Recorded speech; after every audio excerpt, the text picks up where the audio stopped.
Hospital Porters, Pride and Dignity, Stop the New World Order. Welcome to Hapanwo TV, and welcome to this rather unusual video. I haven't done one of these for a while. And I say one of these, it's similar to one I did in 2020 called The Great Conjunction. I'm going to do a video about astrology and astronomy. The two, well, both, it's weird about astrology and astronomy because they both have the same etymology. They come from the Latin word astra, meaning star. The difference is, I think, astronomy and astrology are regarded as two such different subjects. They are so disalike, they are so dissimilar that some people would argue you cannot be one and the other. You can be one or the other, but you cannot be both together. I dispute that, but there you go, that's just me. What's this about then? Well, we are currently going through something called a planetary alignment. This is when, it's also called a syzygy. Syzygy, that's a great word, isn't it? This is when different heavenly bodies appear in certain formations in the sky, which are unusual. It could be these things like an eclipse or a transit, but also sometimes they form certain patterns. And in this case, we have a whole series of heavenly bodies all together in one patch of the sky, so you can see them all at the same time. It's very unusual. Something like this will not happen for at least another 25 years. And we actually have a certain number of planets indeed. In fact, we have first of all, this alignment's going to last all through January and February 2025, depending on when you're watching this. But it's specifically good at the moment when I'm making this because the moon is included. This moon here, you see behind me, it's the crescent moon as well. So you can see all of them. You can see the moon. You can also see all four of the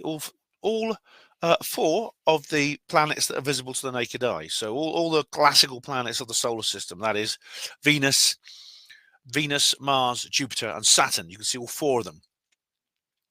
Now, of course, those four are only a small proportion of the planets in the solar system. There are actually millions of planets in this solar system. But not only are those four visible, but there are also two other major planets visible. That is Neptune and Uranus are both visible at the same time. So you can see Mars. You can see Venus, that's the evening star. That's only visible for a certain amount of time after dusk. But then you also have Jupiter, the biggest planet, Saturn, the one with the rings around it. And of course, you can see Neptune and you can see Uranus. Grow up. And not only that, but in a few weeks, another planet is going to join this little parade, and it is sometimes called a planetary parade, and that is Mercury. Now, Mercury is actually visible. It can be seen with the naked eye, actually, under certain circumstances. It is similar to Venus. It appears at dawn and dusk, but it appears close to the sun. But it can be seen just before or just after sunset or sunrise. I think it's only certain circumstances it's actually visible. But you may be able to see that as well. So it's worth checking those things out.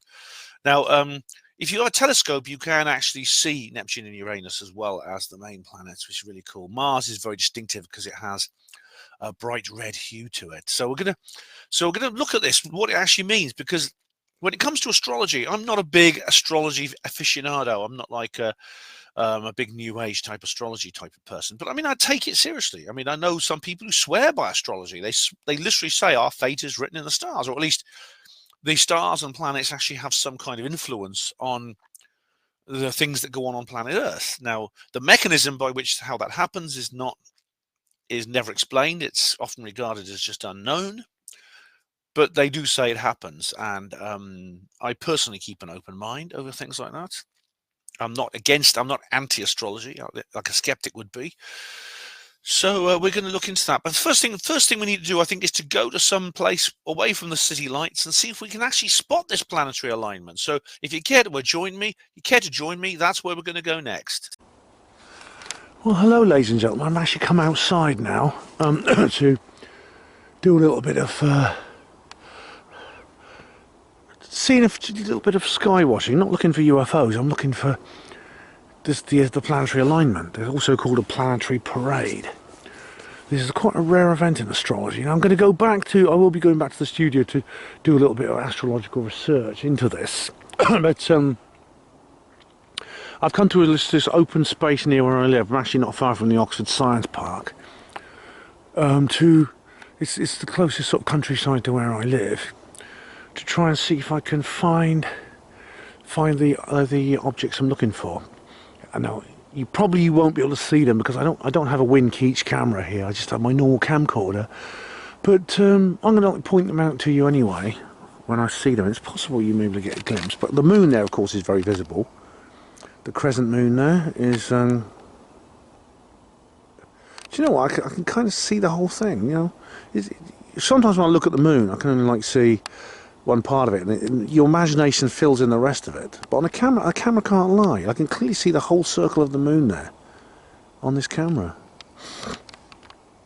And apparently, if you look upwards from the moon, you'll see the planets we're talking about here. You might be able to see some of the bigger ones. The planets we're talking about are Mars. They're all the major planets. Mars, Venus. Venus is supposedly above the moon. I can't see Venus right now.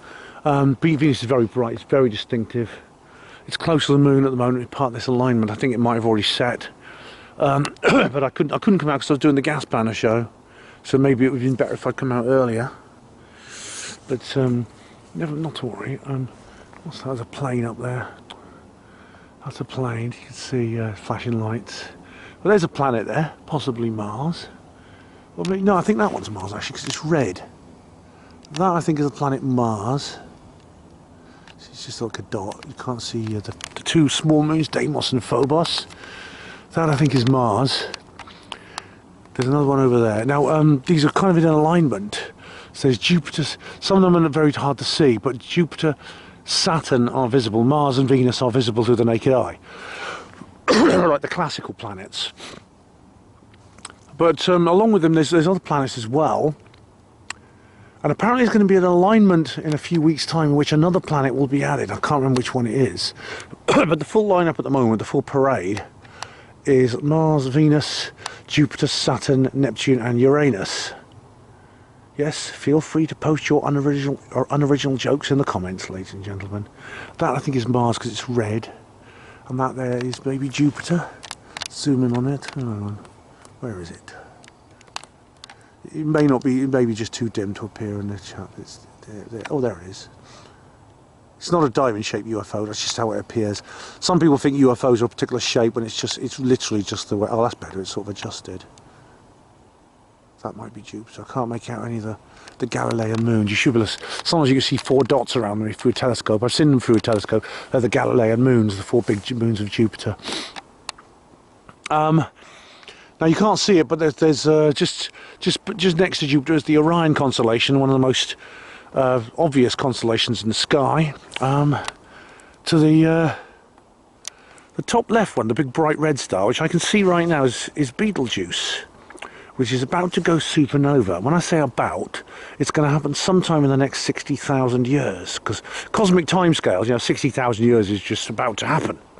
But wouldn't it be great if it happened in our lifetime? Because apparently when it blows, it's not going to be any danger, 600 light years away, but it's going to be so bright it will outshine the full moon. For a while it'll be the second brightest object in the night sky after the sun. It'll be visible in the daylight and everything, yeah. And it will fade away after a couple of months and you'll be left with just an empty patch of sky where Betelgeuse used to be. Betelgeuse itself will be like a neutron star or even a black hole. It's 600 light years. Don't worry, if it's a black hole it won't be any danger. 600 light years, it's too far away to suck us in.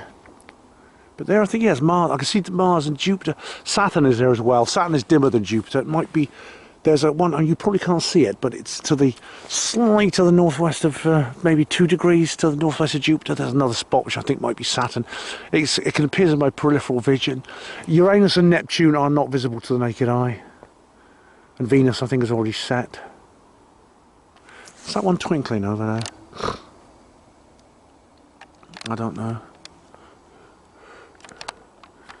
But yeah, I mean, this is a perfect night. I mean, I could have done this another time, but because I should be at home doing the podcast for the spanner, but I thought I'd better go out and capture this shot while I can, because any British person will know, if you're a filmmaker, if you wait for waiting for good weather to do your show, to do the shot you want, to capture the footage you want, and then thinking, oh, I don't have to do it now, I'll do it another time, is guaranteeing your production will be stuck in developmental hell, because after tonight, apparently it's going to get wet for a while. There's going to be clouds as usual. So this could be the last clear night sky we have for a few days. So I thought I want to get this captured. Okay.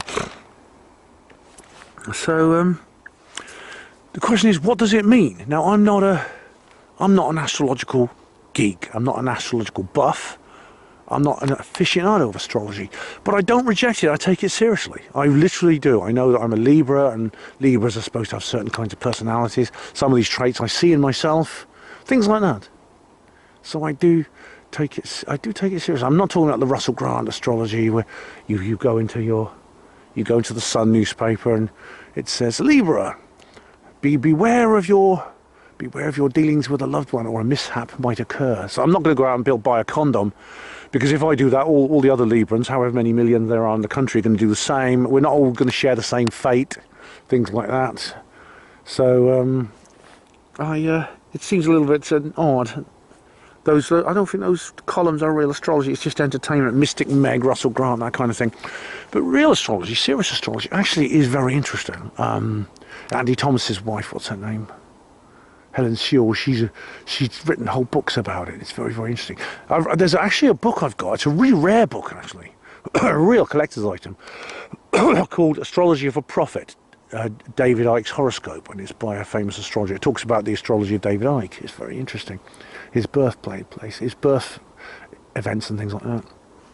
And I've had a horoscope done for me. It's I just put in my exact date of birth and the exact time I was born and the place I was born, and this lady brought up this entire horoscope for me. And she said there was several influences. One of the influences on me was Chiron. Chiron is sometimes known as the wounded healer. And it could have explained why I became a hospital porter, that kind of thing.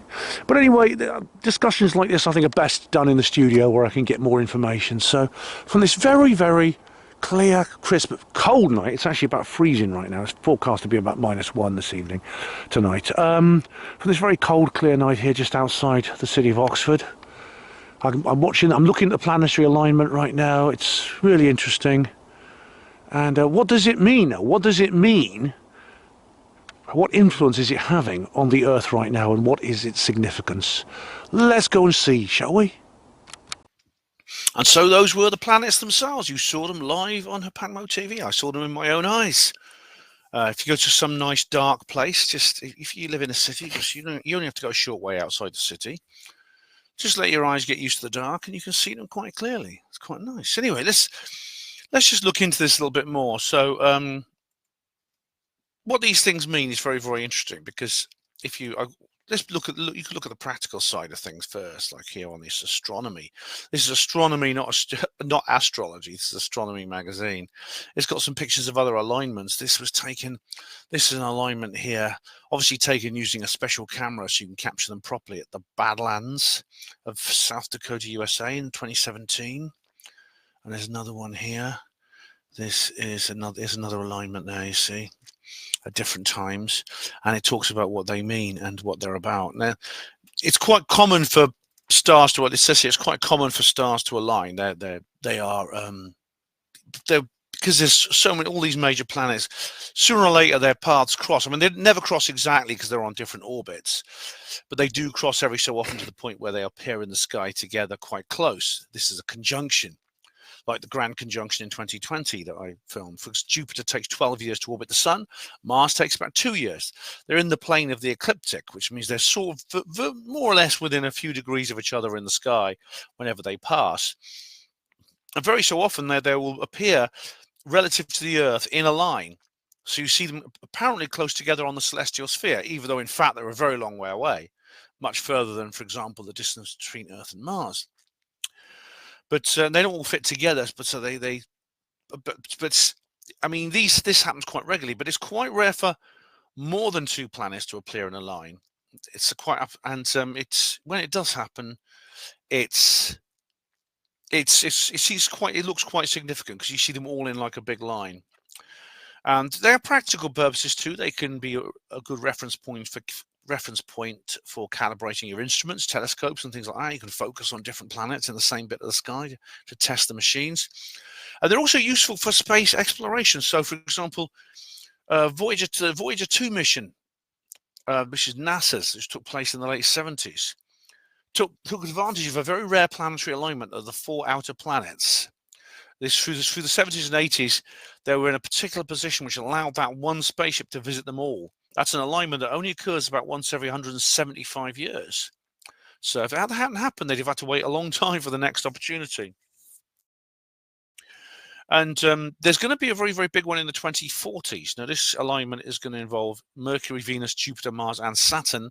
So pretty similar to this one, not Uranus and Neptune, but they're all going to be in a small segment of the sky next to the thin crescent moon, which should be good.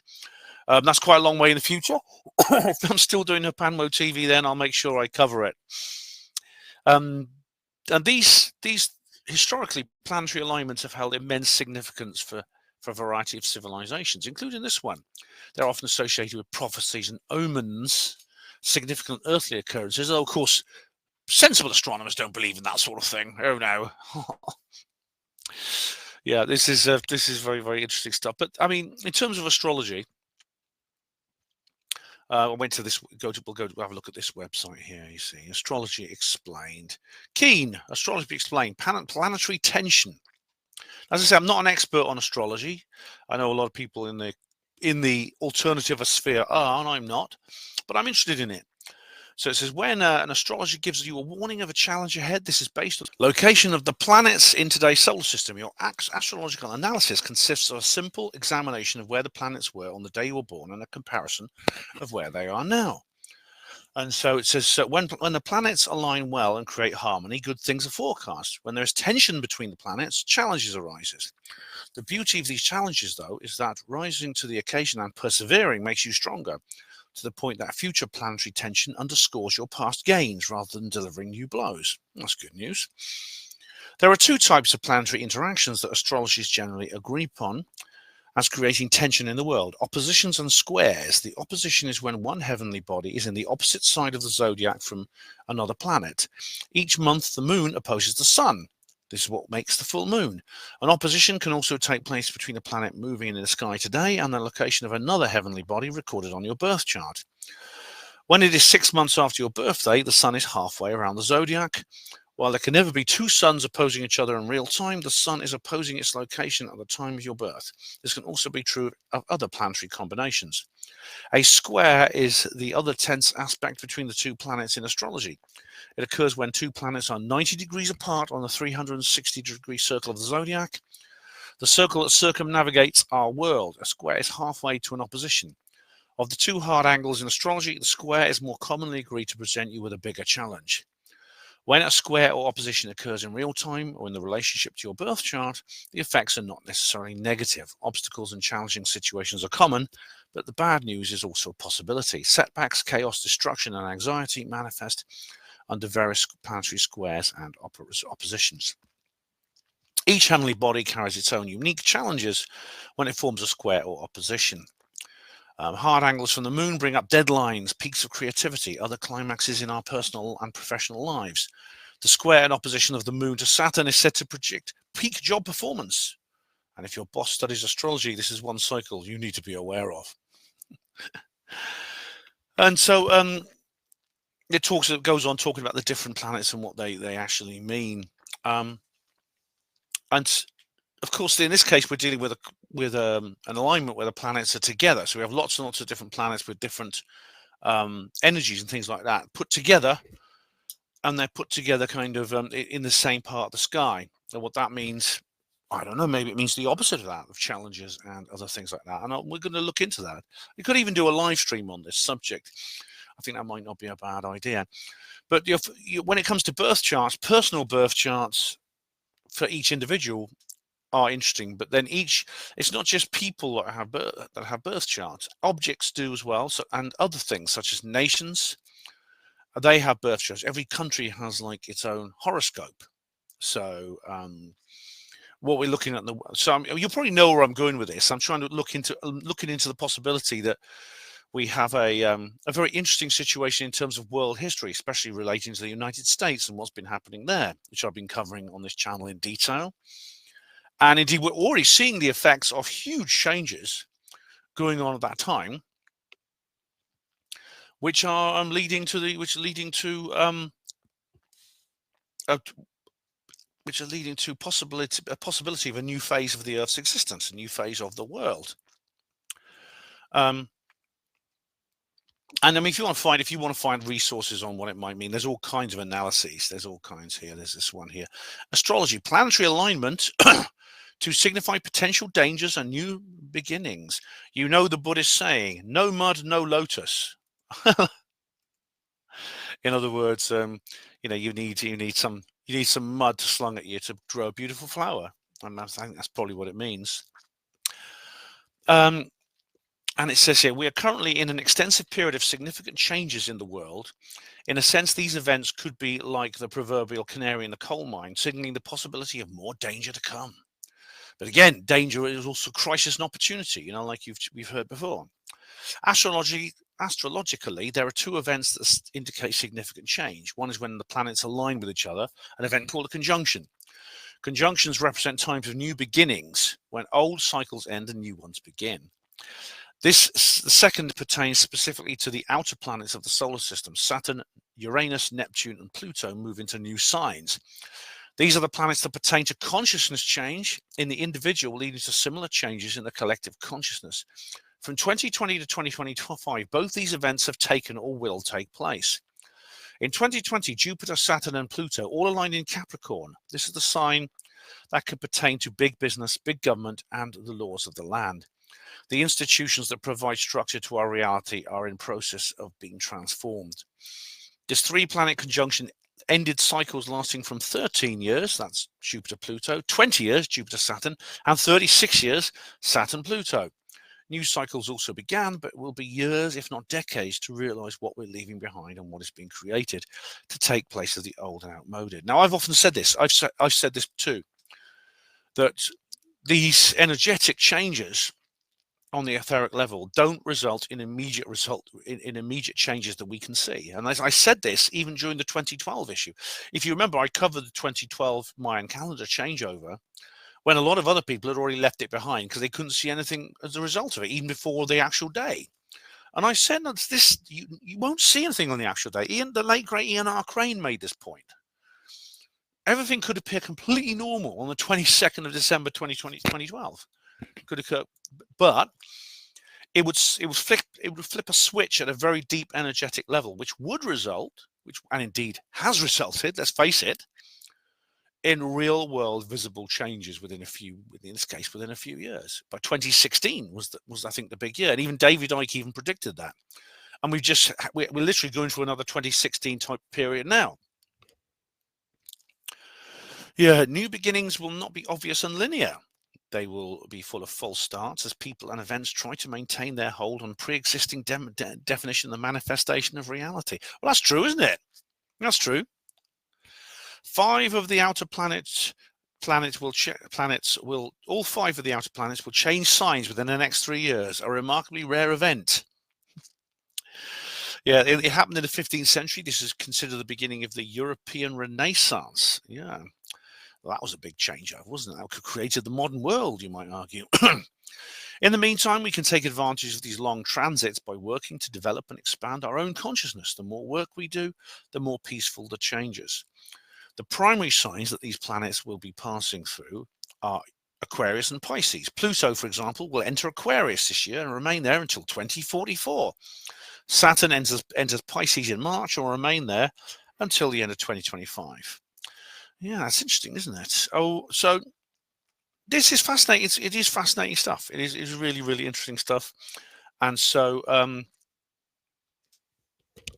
this is what I'm basically saying is we're looking at the world around us, which I've been talking about for a long time. In fact, certainly this year for the last few months. And of course, I'm referring, of course, to the incredible results of the United States election. The fact that Trump didn't only get elected, he got elected very decisively, and it seems to be a lot smoother and more peaceful than the first time round, as if the world is now ready for what he has to bring, what Trump has to bring. And I mean, I know that he's not perfect, and I know there's been some question marks over what he's been doing lately. The drone situation. I mean, he had. I mean, those of you who read a Panwo Voice will know that I covered this. Caroline Leavitt stood up and said, "Don't worry, it was drones all along." Of course, that's nonsense. That's absolute nonsense. So what's going on there? I'll tell you what. I won't say anything about that now because I'm hoping to get Steve Bassett back on the show. I've got to write to Steve and ask him to be on the show again, and I'll do it on the Hapanlo show and indeed on Hapanlo TV, and I'll do a discussion with him about that. And of course, he met with Bill Gates, which was just before the election, which is a bit worrying. What was that? What were they talking about? And things like that. So there's been doubts and there's been worries, and I'm sure the backslappers will be only too happy to point out if Trump, every little stumble and every little mistake Trump makes, definitely. But we don't know yet. I mean, he's literally just over 2 weeks into his presidency. We've got to give the man a chance. We've got to give the man a chance to see where he can go. But just look at everything else that's happened. We just had the 5th anniversary of Brexit. Now, I mean, of course, the US and Britain have a different astrological chart, but I wouldn't be surprised if you're into astrology, you'd have a lot to say about the alignments and conjunctions and squares and oppositions of the planets when those things happen. And indeed, I wrote an article the other day, and as soon as I finished doing it, I thought to myself, "Oh my God, what's going to happen?" I mean, I don't know if there's any specific. Let me just show it to you. Actually, I'm just going to show you this article because it is an article. I wrote that one about Brexit there, you see, and there's Happy Brexit Day. There's my drones article, and then here we go. Fall back to the keep. Now, this article here is what I'm basically saying in this article is a scared Keir Starmer. There is that.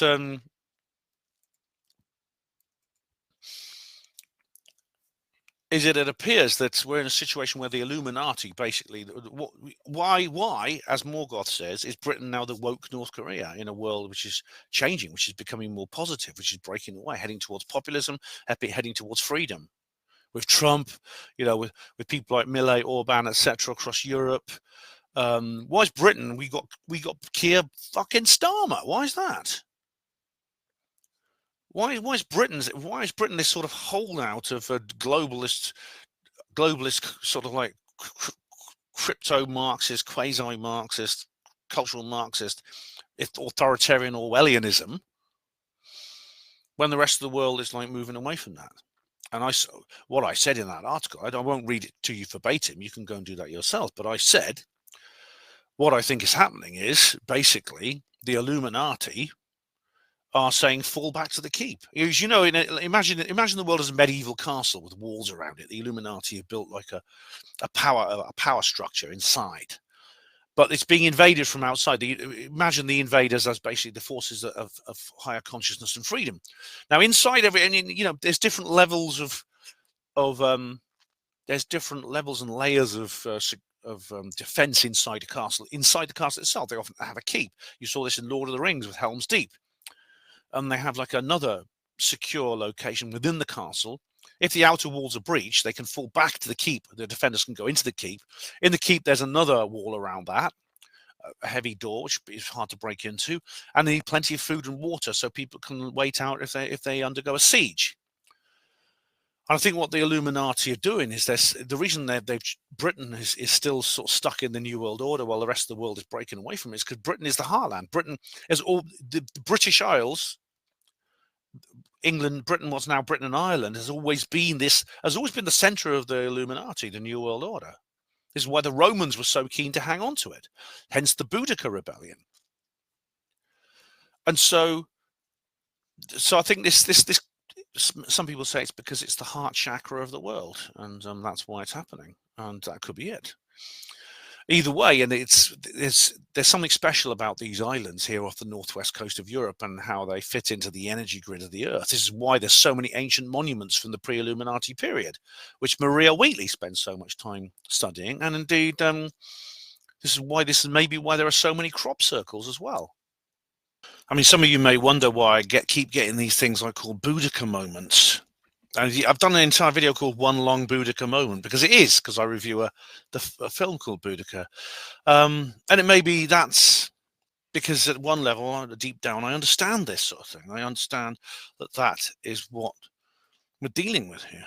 And so that I think it could be why Britain is in the state that it is right now compared to the rest of the world. In fact, if you didn't know any better, if you didn't know what was going on in the world outside, supposing we lived in a kind of we were sort of sealed off informationally from the rest of the world, like in that film 28 Days Later. Not the best zombie movie in the world, but there you go.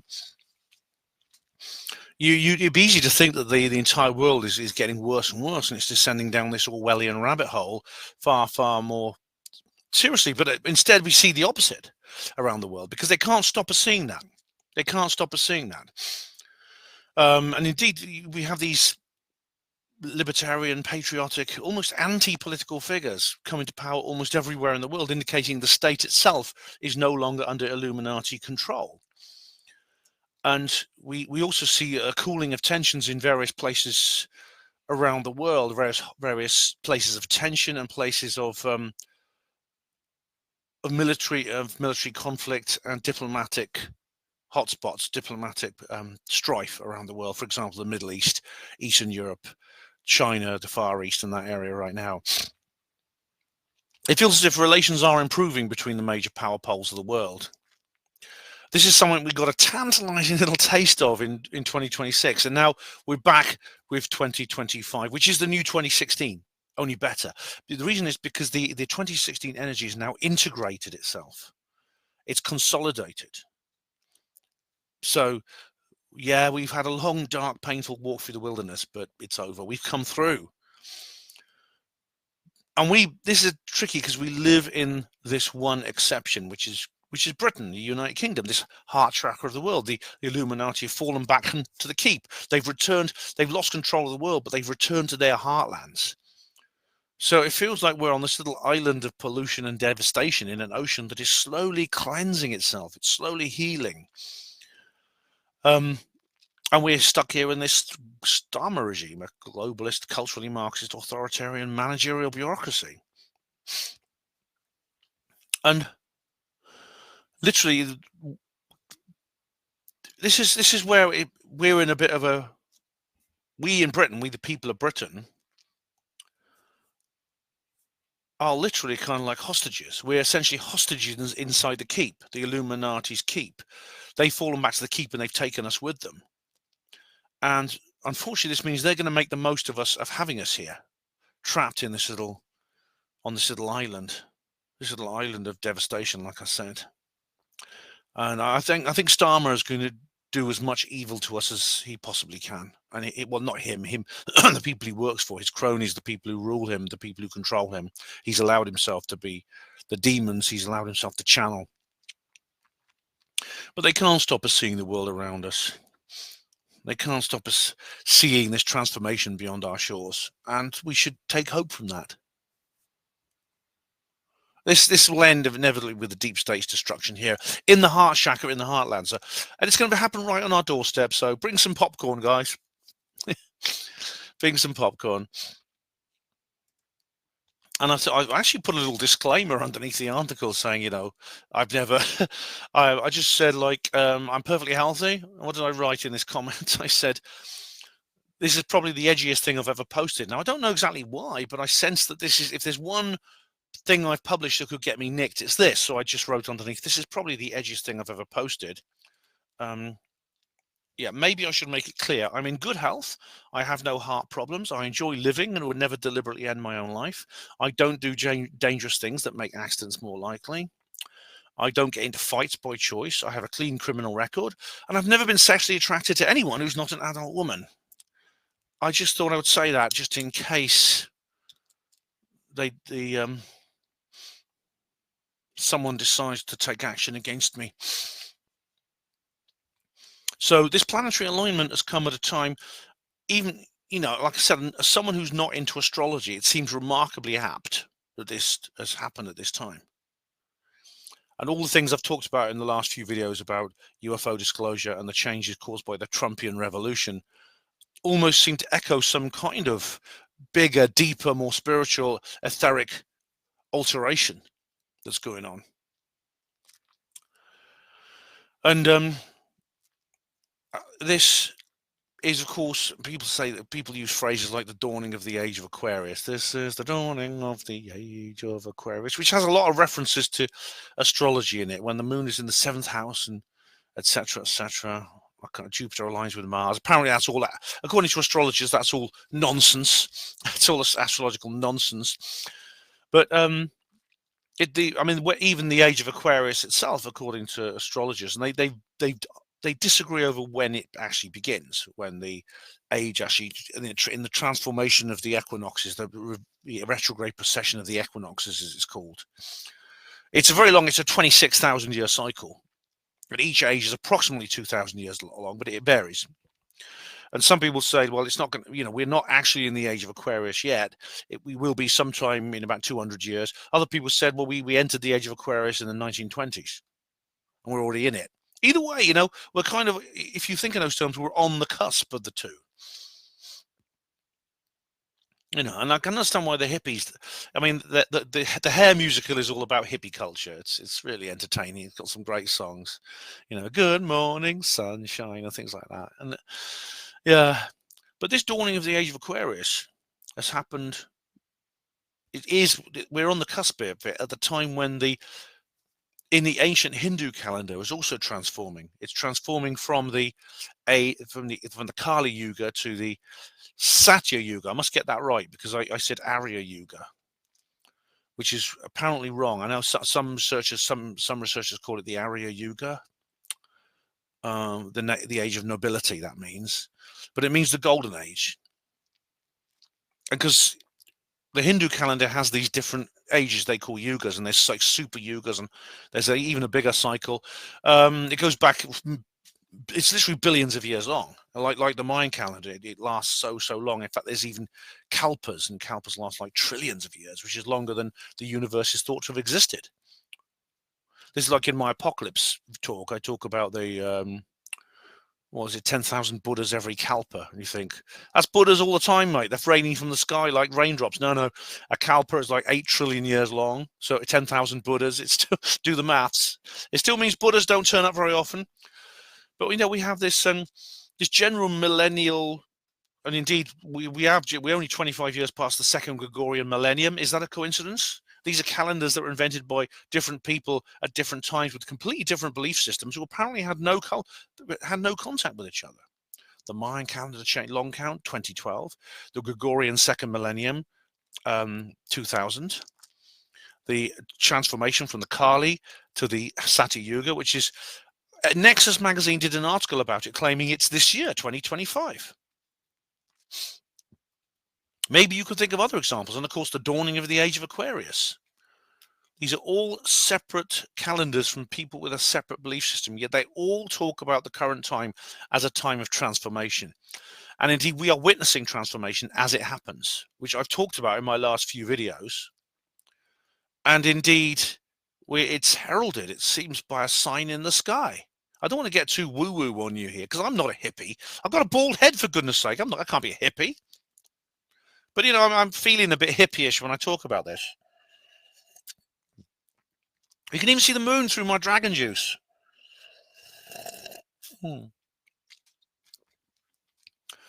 So, maybe a live stream is a good idea about this subject. Obviously, I welcome you to write comments in the chat, in the comment section underneath, because I have other videos I want to make. It's actually been a while since the last one, because I did a video. My last video was almost a week ago now, but I've had a lot of other things to do at the moment, so I must apologize for the brief hiatus. But yeah, what I'm saying basically is this is good news. This is glad tidings. We are living possibly in the best time it is to be alive, if we witness this time of transformation during our earthly existence in this particular incarnation of life. Wouldn't that be something, eh? I mean, it's you might say, well, I'd love to see the post-Illuminati world, and we may live long enough to see the post-Illuminati world. But even if I think those of us who live through the age of transformation, I made this point actually in one of my, in Roswell was it Roswell Redeemed? The last one of the Roswell trilogy. Not this book, Roswell Rising, a Novel of Disclosure. Available all good bookshops now, price £10. But that's the earlier edition. It only has the one sequel. But it's the third one, Roswell Redeemed, of the trilogy. There's a conversation where one of the characters makes this point. We will appreciate freedom as people who lived under Illuminati occupation and have witnessed its end. We will appreciate freedom in a way that people born into the post-Illuminati world never will. So if I could choose when to live in this universe as a human being, I think I would actually choose the life I have now. At the time I have it. So there's more videos coming soon. Thank you all of you for sticking with me and for watching Hapanwo TV. Hospital Port as Pride and Dignity. Stop the New World Order.